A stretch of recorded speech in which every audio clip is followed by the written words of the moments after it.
ZEE5 ಇರುವಾಗ ನೀವು ನಿಮ್ಮ ನೆಚ್ಚಿನ ಶೋಗಳನ್ನ ಎಂದಿಗೂ ಮಿಸ್ ಮಾಡಿಕೊಳ್ಳುವುದಿಲ್ಲ. ಅದು ಸಂಪೂರ್ಣ ಉಚಿತವಾಗಿ.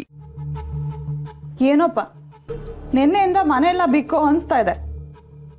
ಯಾರು ಮಾತಾಡಲ್ಲ, ಏನಿಲ್ಲ. ಏನಾಗಿದೆ ಎಲ್ರಿಗೂ?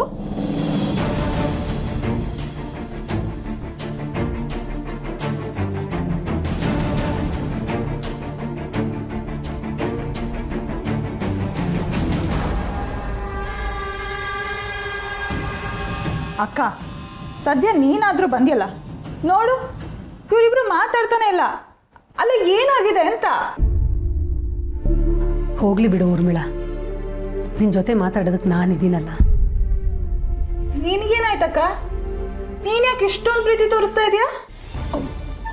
ಏಯ್ ಊರ್ಮಿಳಾ, ಪ್ರೀತಿ ತೋರ್ಸೋದಕ್ಕೇನಿದೆಯೇ? ಪ್ರೀತಿ ಇದೆ, ಆದ್ರೂ ಯಾಕೋ ಓವರಾಗಿ ಕೇರ್ ಮಾಡ್ತಿದ್ಯಾ ಅಂತ ಅನಿಸ್ತಾ ಇಲ್ವಾ? ಏನಾದ್ರೂ ಪ್ರಾಬ್ಲಮ್ಮಾ?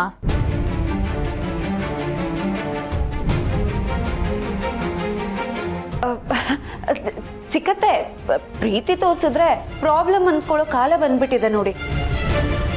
ನಮ್ಮ ಅತ್ತೆಗೆ ತಂಗಿ ಮೇಲೆ ಲವ್ ಬಂದಿರುತ್ತೆ ಅಲ್ವಾ ಅತ್ತೆ? ಊರ್ಮಿಳಾ, ಇವತ್ತು ಸಂಜೆ ದೇವಸ್ಥಾನಕ್ಕೆ ಹೋಗಿ ಬರೋಣ. ಯತಿಗಳು ಬಂದಿದ್ದಾರೆ. ಅಕ್ಕ, ಅದು ಬಿಡು, ನೀನು ಸತ್ಯನ್ ಮಾತಾಡಿಸ್ತಾ ಇಲ್ವಾ? ಯಾಕೆ? ಮತ್ತೆ ಅವಳ ಮಾತಿಗೆ ನೀನು ಉತ್ತರನೇ ಕೊಡ್ಲಿಲ್ಲ. ಉತ್ತರ ಕೊಡುವಂಥ ಪ್ರಶ್ನೆ ಏನದಾಗಿರ್ಲಿಲ್ಲ ಬಿಡು.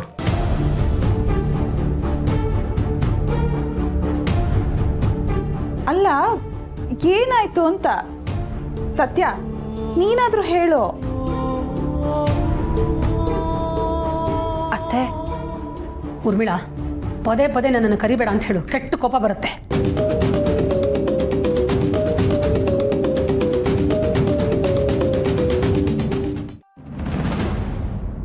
ಅಯ್ಯೋ ಭಗವಂತ, ಮತ್ತೆ ಕಿತ್ತಾಡ್ಕೊಂಡ್ರಾ ನೀವಿಬ್ರು ಅತ್ತೆ ಸೊಸೆ? ಕಿತ್ತಾಟಕ್ಕೆ ಕ್ಷಮೆ ಇರುತ್ತೆ ಊರ್ಮಿಳಾ, ಕೆಲವೊಂದಕ್ಕೆ ಕ್ಷಮೆನೇ ಇರಲ್ಲ. ಅರೆ, ಈಗ ಕ್ಷಮೆ ಸಿಗ್ದಿರೋಂಥ ತಪ್ಪು ನೀನ್ ಸೊಸೆ ಏನ್ ಮಾಡಿದ್ಲೋ? ಏನಿಲ್ಲ ಬಿಡು. ಆಯ್ತಪ್ಪ, ನಾನಂತೂ ನೀವ್ ಅತ್ತೆ ಸೊಸೆ ಮಧ್ಯ ಬರೋದಿಲ್ಲ. ಇವತ್ತು ಕಿತ್ತಾಡ್ತೀರಾ, ನಾಳೆ ನೀವೇ ಬಂದಾಗ್ತೀರಾ. ನನಗೆ ಆಗ್ಬೇಕು ನಿಮ್ಮ ಸಾಬ್ರಿ. ಪದ್ಮ ಅವ್ರೆ, ನೀವೆಲ್ಲಿಗೆ ಹೊರಟ್ರಿ?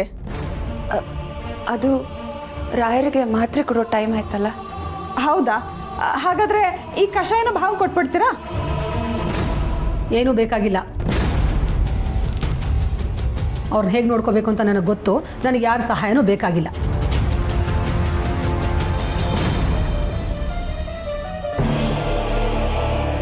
ಯಾಕಕ್ಕ ಹೀಗಂತಿದ್ಯಾ? ಪದ್ಮ ಅವ್ರ ಕೆಲಸ ಅದೇ ಅಲ್ವಾ? ಊರ್ಮಿಳಾ, ಗಂಡನ್ ನೋಡ್ಕೊಳ್ಳೋದು ಹೆಂಡತಿ ಅದವಳ ಕರ್ತವ್ಯ. ಅವ್ರನ್ನ ಹೇಗೆ ನೋಡ್ಕೋಬೇಕು ಅಂತ ನನಗೆ ಚೆನ್ನಾಗಿ ಗೊತ್ತಿದೆ. ನೀನು ಕಷಾಯ ಕೊಡು.